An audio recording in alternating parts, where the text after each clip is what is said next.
تھا chief priest, اور اس کی ایک عدالت تھی، اس نے فیصلہ دے دیا. وہ خود پھانسی نہیں دے سکتے تھے، لیکن ان کے فیصلے پر جو اس کی ایگزیکیوشن ہونی تھی وہ گورنر کے ذریعے سے، پائلٹس پالٹس کے ذریعے سے. اس نے آخر میں بھی کہہ دیا کہ کوئی اس پر جرم ثابت نہیں ہوا ہے اور میں اپنے ہاتھ دھو دیتا ہوں، مجھ پر ذمہ داری نہیں ہوگی.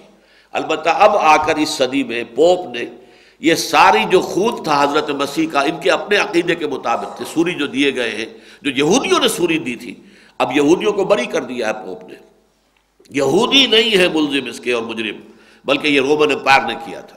پوری تاریخ 2000 برس کی جو ہے وہ جو ان کے ہاں چلی آ رہی تھی، اس کو انہوں نے تبدیل کیا، اس لیے کہ اب وہ جو ہے جادو، وہ جو سر چڑھ کر بولے، یہودی ان کے سروں پر مسلط ہو چکا ہے، اس درجے مسلط ہو چکا ہے کہ انہیں اپنی پوری تاریخ بدلنی پڑ رہی ہے ان کے لیے، ان کی پیمپرنگ کے لیے اور ان کو خوش کرنے کے لیے.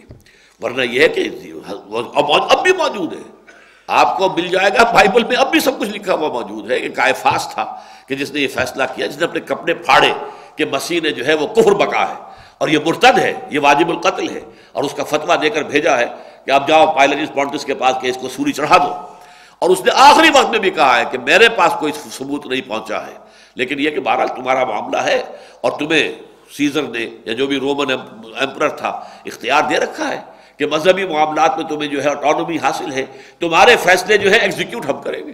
تو لہذا پھر سولی ان کے کہنے کے مطابق دی گئی. حقیقت میں حضرت مسیح کو ان سے پہلے اٹھا لیا گیا، اور جو بات کہی ہے برنباس کی انجیل میں آئی ہے کہ حضرت مسیح کے جس حواری نے، جو جیوڈاس اسکیریوٹ جس کا نام تھا، جیوڈاس اسکیریوٹ، اس نے گرفتار کروایا تھا حضرت مسیح کو. حضرت مسیح جو ہے ایک جگہ پر روپوش تھے ایک باغ کے اندر، اس نے مخبری کی، گرفتار کرایا. تو برنباس یہ کہتے ہیں کہ اس کی شکل بدل دی گئی، حضرت مسیح کی صورت بنا دی گئی اس کی. حضرت مسیح کو تو فرشتے اٹھا کر آسمان پر لے گئے، 4 فرشتے اترے اور حضرت مسیح کو اٹھا کر لے گئے، اور جیوڈاس کی شکل بنا دی گئی حضرت مسیح کی. تو جب وہ فوجی اندر آئے ہیں پکڑنے کے لیے، تو جو بقیہ جو حواری تھے انہوں نے اس جیوڈاس کو مخاطب کر کے کہا، اے ہمارے استاد. لوگوں نے سمجھا بس یہی مسیح ہے، پکڑ لیا، اور وہ ہے جو سولی دیا گیا ہے. یہ ہے کہ جو ایونجیلیم برنابے، جو gospel of the Lord according to Saint Barnabas, Barnabas کی جو انجیل ہے اس میں یہ تفصیل ہے. قرآن میں کہیں نہیں ہے، حدیث میں کہیں نہیں ہے، اور ہماری تفسیروں میں کہیں نہیں ہے، کسی تفسیر میں نہیں ہے. اس لیے کہ یہ برنباس کی انجیل جو ہے دنیا میں تھی ہی نہیں. یہ تو ابھی کچھ عرصہ ہوا ہے کہ ویٹیکن کی لائبریری سے دستیاب ہوئی ہے، خود روم یعنی ان کی اپنی جو ہے روما کی، اور وہاں سے پھر اس کو چھاپا گیا ہے اور بڑی مشکل سے نکالا گیا ہے. تو اب آج دنیا میں یہ عام ہے. بہرحال ان فی ذلک لآیۃ لکم ان کنتم مؤمنین، یہ تمہارے لیے نشانی ہے، مانو کہ میں اللہ کا رسول ہوں، مجھے تسلیم کرو، میری پیروی کرو. ومصدقا لما بین یدی من التوراۃ، اور دیکھو میں تصدیق کرتے ہوئے آیا ہوں اس کی جو میرے سامنے موجود ہے تورات میں سے. وَلِأُحِلَّ لَكُمْ بَعْضَ الَّذِي حُرِّمَ عَلَيْكُمْ، اور تاکہ میں حلال قرار دے دوں تمہارے لیے بہت سی ایسی چیزیں جو خامخواہ حرام کر دی گئی ہیں. یعنی سبت کا حکم جو تھا ان کا کہ سبت میں کوئی دنیاوی کاروبار نہیں ہو سکتا، اب اس کو اتنی سختی تھی کہ کسی مریض کے دعا بھی نہیں دی جا سکتی شفا کی. یہ بھی دنیا کا کام ہو گیا، سبت میں یہ بھی نہیں ہوگا. انتہا درجے میں، جیسا کہ میں نے عرض کیا نا کہ جب وہ قانون ہی قانون رہ جائے تو پھر قانون کی تو وہ موشگافیاں ہوتی ہیں کہ انسان حیران ہو کر رہ جائے. اب ایک قانون ہے ہماری ایک فقہ میں ہے، فقہ حنفی میں ہے، کہ آپ اگر امام کے ساتھ نماز آپ پڑھ رہے ہیں تو آپ سورہ فاتحہ نہیں پڑھ سکتے. امام جو پڑھ رہا ہے وہی آپ کی طرف سے قرات ہے. بات سمجھ میں آ جاتی ہے ایک اعتبار سے. چلیے ہمارے نمائندے کی حیثیت سے ہمارا امام جو ہے وہ وفد کے نمائندے کی حیثیت سے اللہ کے سامنے عرض کر رہا ہے تو گویا کہ ہماری طرف سے بھی عرض ہو گیا. لیکن اب مسئلہ آتا ہے کہ فرض کیجئے کسی کی 2 رکعتیں رہ گئی تھی، اب وہ نماز ختم ہو چکی ہے، اب وہ پڑھ رہا ہے 2 رکعتیں جو رہ گئی اس کی، ان میں بھی پڑھے کہ نہ پڑھے. اب یہاں تک بات چلی گئی نہیں اس میں بھی نہیں پڑھنی، بس اتنی دیر کھڑے رہنا جتنی دیر میں کہ سورہ فاتحہ پڑھی جا سکے. اب کیسے پتہ چلے گا یہ؟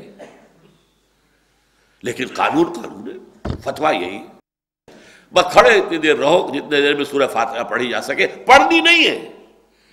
یہ ہوتا ہے تشدد. قانون کے معاملے کے اندر جب آ کر ایک بات حد سے گزرتی ہے اور قانون ہی پر سارا زور ہو جاتا ہے تو اس طرح یہ بات ہو جاتی ہے.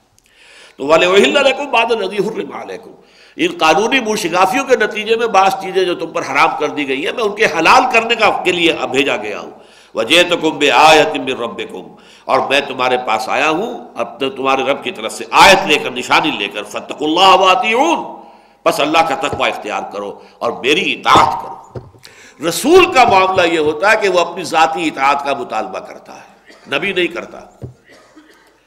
نبی ذاتی اطاعت کا مطالبہ نہیں کرتا، نبی صرف اللہ کو ماننے، اللہ کی عبادت کرنے کی اس کی تلقین کرے گا، اپنے حکم کی اطاعت کا حکم نہیں دے گا۔ لیکن رسول وہ کہے گا اللہ کی بندگی کرو، ان اعبدوا اللہ واطیعون، اور میری اطاعت کرو۔ رسول کا معاملہ جو ہے نبی اور رسول کے فرق میں اس کو بھی نوٹ کر دیجیے۔ ان اللہ ربی و ربکم، اور جان لو کہ اللہ ہی میرا بھی رب ہے اور تمہارا بھی رب ہے، فاعبدوہ، بس اسی کی عبادت کرو، پرستش اسی کی ہوگی۔ ھذا صراط مستقیم، یہی سیدھا راستہ ہے۔ فلما احس عیسیٰ منہم الکفر، جب عیسیٰ نے محسوس کیا ان کی طرف سے کفر کو کہ یہ تو اب اڑ گئے ہیں، یہ ٹلنے والے نہیں ہیں، یہ اب اپنے موقف سے ہٹنے والے نہیں ہیں، یہ میری بات نہیں مانیں گے، قال من انصاری الی اللہ، تو اب انہوں نے ایک ندا بلند کی، کون ہے میرے مددگار اللہ کی طرف؟ یعنی قوم بحیثیت مجموعی مجھے ماننے کو تیار نہیں ہے، اب کون ہے وہ انڈیویجولز کہ جو مجھے مان لے اور میرا ساتھ دے؟ اور یہ وہی بات ہے کہ جو سورہ صف میں بھی آئی ہے، اس کے آخر میں آئی ہے، من انصاری اللہ قال الحواریون نحن انصار اللہ، انہوں نے جواب میں کہا کہ ہم اللہ کے بندے ہیں۔ پھر یہ سورہ حدید میں آئی ہے تاکہ اللہ دیکھ لے، وَلِيَعْلَمَ اللَّهُ مَن يَنصُرُهُ وَرُسُلَهُ بِالْغَيْبِ، اللہ دیکھنا چاہتا ہے کہ کون ہے اس کے وہ وفادار بندے جو اس کی اور اس کے رسولوں کی غیب کے باوجود مدد کرتے ہیں۔ تو اللہ کی مدد بھی ہے اس لیے کہ وہ اللہ کے رسول ہیں، اللہ کی بندگی کی دعوت دے رہے ہیں، اگر آپ ان کا ساتھ دیں گے تو یہ اللہ کی مدد ہو گئی، اللہ کے دین کو قائم کرنے کے لیے اس میدان میں آ گئے ہیں تو اللہ کی مدد ہے۔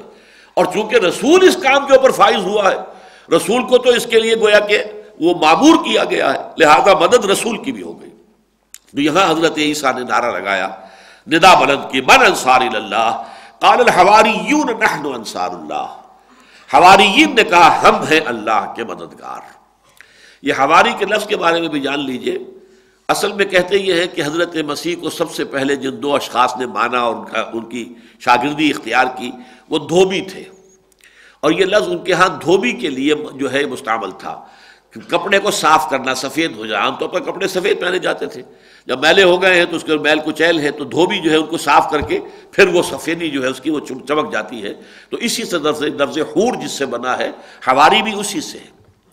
تو جیسے قال الحواریون، اب ان کے لیے یہ ایک نام پڑ گیا، باقی جو لوگ بھی بعد میں آئے، مچھلیاں پکڑنے والے بھی آئے اور کام کرنے والے بھی آئے، لیکن یہ کہ ابتدا جو ہوئی اس کی تو وہ دو دھوبیوں سے ہوئی تھی، لہٰذا یہ حواریین ان کے لیے گویا کہ ایک علم کے طور پر، علامت کے طور پر یہی لفظ اختیار کر لیا گیا۔ قال الحواریون